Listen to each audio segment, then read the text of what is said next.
परियों का शहर चंद्रपुर में बहुत सारी परियां रहा करती थी। वही एक परी रहती थी जिसका नाम था रूपा। वो काफ़ी बदसूरत और काली दिखती थी, जिसकी वजह से उसकी सहेलियां उससे बात नहीं करती थी और उसका बहुत मजाक बनाती थी, जिसकी वजह से रूपा परी काफ़ी उदास रहती थी। अरे देखो देखो, ये काली परी यहाँ भी आ गई। चलो चलो, हम कहीं दूसरी जगह चलकर खेलते हैं। हमें इसके पास नहीं खेलना चाहिए। हाँ हाँ चलो, हमें इसके साथ नहीं रहना चाहिए, कहीं हम भी इसके जरा बदसूरत न हो जाए। इतना कहकर सभी परियां वहां से चली जाती है। तभी उधर एक शिव नाम का एक सुंदर राजकुमार बगीचे में दिखाई देता है, जिसे देखकर सभी परियां काफी खुश हो जाती है और उसे देखती ही लगती है। रूपा भी वही होती है। तू अभी तक गई नहीं, जा जल्दी, राजकुमार तुझे देखकर डर ना जाए।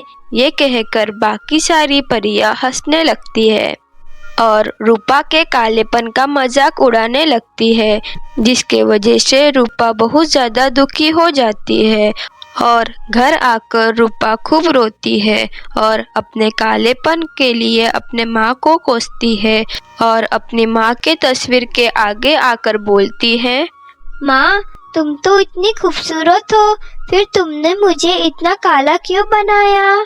मेरे इस रूप की वजह से सभी मेरा मजाक बनाते हैं और कोई मुझसे दोस्ती भी नहीं करता। इतना बोलकर रूपा रोने लगती है। तभी उसकी माँ तस्वीर से कहती है, बेटी घबराओ मत, समय आने पर सब ठीक हो जाएगा। एक दिन रूपा बड़ी सुबह सुबह जंगल में घूम रही होती है। तभी उसे किसी की रोने की आवाज़ सुनाई देती है।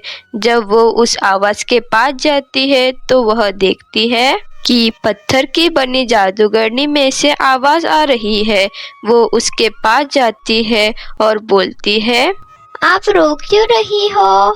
कहिए मैं आपकी क्या सहायता कर सकती हूँ? रूपा की बात सुनकर जादूगरनी कहती है, मैं सोलापुर के जादूगर से विशाखा हूँ।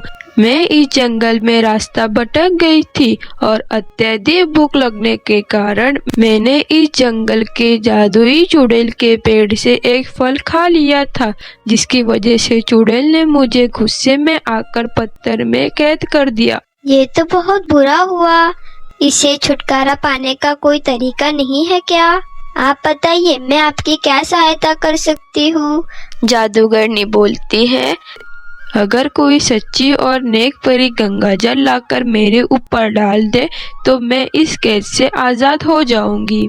आप बिल्कुल चिंता मत करिए, मैं आपके ऊपर गंगाजल डालकर आपको आजाद कर दूंगी। इतना कहकर रूपा परी तुरंत गंगाजल लाकर जादूगरनी के मूर्ति के ऊपर डाल देती।